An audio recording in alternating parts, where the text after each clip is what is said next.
అంబటి రాంబాబు కంటే ముందుగా తెలుగుదేశం పార్టీ నాయకులను, ఎమ్మెల్యేలను, తెలుగుదేశం పార్టీలోని కీలక వ్యక్తులను అరెస్టు చేయాలి. ఎందుకంటే నారా లోకేష్ శాసన మండలిలో మాట్లాడుతూ వైఎస్ఆర్సీపీ నేత బొత్స సత్యనారాయణ మాటలకు సమాధానంగా చాలా ఆగ్రహంగా నారా లోకేష్ మాట్లాడారు. ఏ తల్లిని అన్నా సరే, ఏ చెల్లిని అన్నా సరే, ఏ అక్కను అన్నా సరే తెలుగుదేశం పార్టీ సహించదు.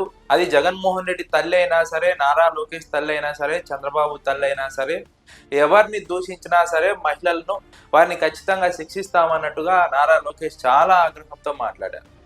ఈ ఆగ్రహాన్ని చూసిన తర్వాత, నారా లోకేష్ మాటలు విన్న తర్వాత ఎవరికైనా నారా లోకేష్ చాలా బాగా మాట్లాడారనే అనిపిస్తుంది. కానీ వాస్తవానికి నారా లోకేష్ మాట్లాడుతున్న మాటలకు ఏమాత్రం కూడా పోలిక లేదు. ఎందుకంటే తెలుగుదేశం పార్టీ వాళ్ళు చాలా సార్లు వైఎస్ఆర్సీపీ నాయకుల తల్లులను దూషించారు, అక్కలను దూషించారు, చెల్లులను దూషించారు, జగన్మోహన్ రెడ్డి తల్లిని దూషించారు, జగన్మోహన్ రెడ్డి చెల్లిని దూషించారు, జగన్మోహన్ రెడ్డి భార్యను దూషించారు, జగన్మోహన్ రెడ్డి కుటుంబ సభ్యులను దూషించారు.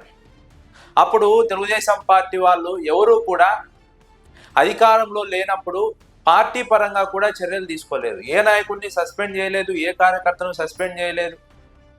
కానీ ఈరోజు మాత్రం అధికారంలోకి వచ్చిన తర్వాత మహిళలకు తామిచ్చిన ప్రాధాన్యత ఎవరు ఇవ్వడం లేదు, తామిచ్చినటువంటి రక్షణ ఎవరు ఇవ్వడం లేదు అన్నట్టుగా నారా లోకేష్ మాట్లాడడం చాలా హాస్యాస్పదంగా ఉంది.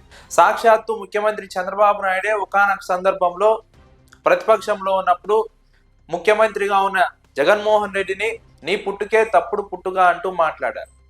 ఇది జగన్మోహన్ రెడ్డి తల్లిని అవమానించడం కాదా, దూషించడం కాదా, కించపరచడం కాదా? అంబటి రాంబాబును అరెస్ట్ చేసినప్పుడు చంద్రబాబు నాయుడును అరెస్ట్ చేయకూడదా?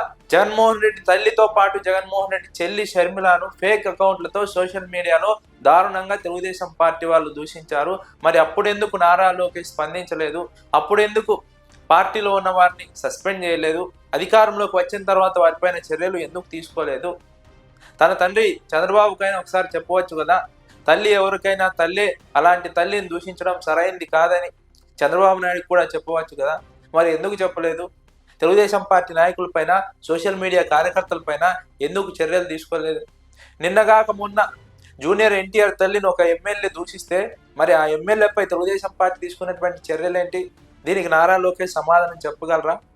నారా లోకేష్ సమాధానం చెప్పగల శక్తి ఉందా ఈ ప్రశ్నలకు? శాసన మండలిలో నారా లోకేష్ మాట్లాడిన మాటలను రాజకీయాల గురించి తెలియని వాళ్ళు ఎవరైనా వింటే నారా లోకేష్ను మెచ్చుకోకుండా ఉండలేరు.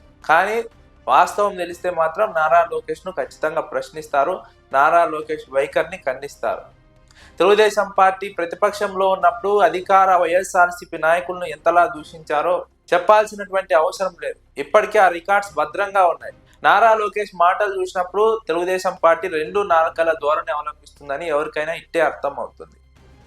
అధికార పక్షంలో ఉన్నప్పుడు ఒకలా, ప్రతిపక్షంలో ఉన్నప్పుడు ఇంకోలా వ్యవహరించడం తెలుగుదేశం పార్టీకే చెల్లింది, నారా చంద్రబాబు నాయుడు, నారా లోకేష్కే చెల్లింది. నిజంగా నారా లోకేష్కు చిత్తశుద్ధి ఉంటే ఖచ్చితంగా చంద్రబాబు నాయుడు పైన చర్యలు తీసుకోవాలి, తెలుగుదేశం పార్టీ ఎమ్మెల్యేల పైన చర్యలు తీసుకోవాలి, తెలుగుదేశం పార్టీ కార్యకర్తలపైన చర్యలు తీసుకోవాలి. కానీ ఏ ఒక్కరిపైన చర్యలు తీసుకోకుండా అంబటి రాంబాబు చంద్రబాబు నాయుడు తల్లిని దూషించారని ఆయన్ను అరెస్ట్ చేసి ముప్పు తిప్పలు పెట్టి కేసుల మీద కేసులు పెట్టి రిమాండ్లో వచ్చారు. వాస్తవంగా అంబటి రాంబాబు తిట్టింది చంద్రబాబు తల్లిని కాదని స్పష్టంగా ఆ రోజే ప్రకటించారు. తనకు ఎవరైతే అడ్డొచ్చారో, తన వాహనానికి కర్రలతో ఎవరైతే అడ్డొచ్చి తనను ఇష్టానుసారం దూషించారో, తన తల్లిని దూషించారో వారిపైన తాను ఆ సందర్భంలో రియాక్ట్ అయ్యాను, ఆ రియాక్ట్ అయిన సందర్భంలోనే ఆ మాటలు వచ్చాయి, తాను మాట్లాడాల్సింది కాదని అప్పుడే అంబటి రాంబాబు వివరణ ఇచ్చారు. అది చంద్రబాబును కాదని స్పష్టంగా చెప్పారు. అయినా కూడా తెలుగుదేశం పార్టీ వినలేదు. ఆయన ఇంటికి వెళ్ళారు, దాడి చేశారు, ఆయన పైన దాడి చేసే ప్రయత్నం చేశారు, హత్యాయత్నం ప్రయత్నం చేశారు. అంబటి రాంబాబుకు తెలుగుదేశం పార్టీ నాయకులకు తేడా స్పష్టంగా ఇక్కడే కనిపిస్తుంది. అంబటి రాంబాబు పెద్ద మనిషి తరహాలో వ్యవహరించారు. తెలుగుదేశం పార్టీ వాళ్ళకి ఆ పెద్ద మనసు రాలేదు, అందుకే ఆ పెద్ద మనిషి తరహాలో వివరణ ఇవ్వలేకపోయారు. తాము చేసింది తప్పని మాట్లాడలేకపోయారు, తాము మాట్లాడిన మాటలు తప్పని చెప్పుకోలేకపోయారు. ఇప్పటికీ కూడా వాటి గురించి మాట్లాడడం లేదు. పైగా తెలుగుదేశం పార్టీ వాళ్ళే ఎదురుదాడి చేస్తున్నారు. మహిళలకు తాము ఇచ్చిన భద్రత ఎవరు ఇవ్వడం లేదు, మహిళలను ఏమైనా అంటే తాము సహించేది లేదంటూ నారా లోకేష్ శాసన మండలిలో రెచ్చిపోయిన వైనం, ఆగ్రహాన్ని చూసినప్పుడు ఎవరికైనా నారా లోకేష్ 2 నాలుకల ధోరణి స్పష్టంగా అర్థమవుతుంది. నారా లోకేష్ చిత్తశుద్ధి ఉంటే ముందు తెలుగుదేశం పార్టీ వాళ్ళపైన చర్యలు తీసుకొని ఆ తర్వాత అంబటి రాంబాబుపై తీసుకున్నటువంటి చర్యలను సమర్థించుకోవాలి. అంతే తప్ప అధికార పక్షం మాట్లాడితే ఒకలా, ప్రతిపక్షం మాట్లాడితే ఒకలా చర్యలు తీసుకుంటే దీన్ని సభ్య సమాజం హర్షించదు, ప్రజలు హర్షించరు, ప్రజలు దీన్ని ఒప్పుకోరన్న విషయాన్ని నారా లోకేష్ గుర్తు పెట్టుకోవాలని విశ్లేషకులు సూచిస్తున్నారు.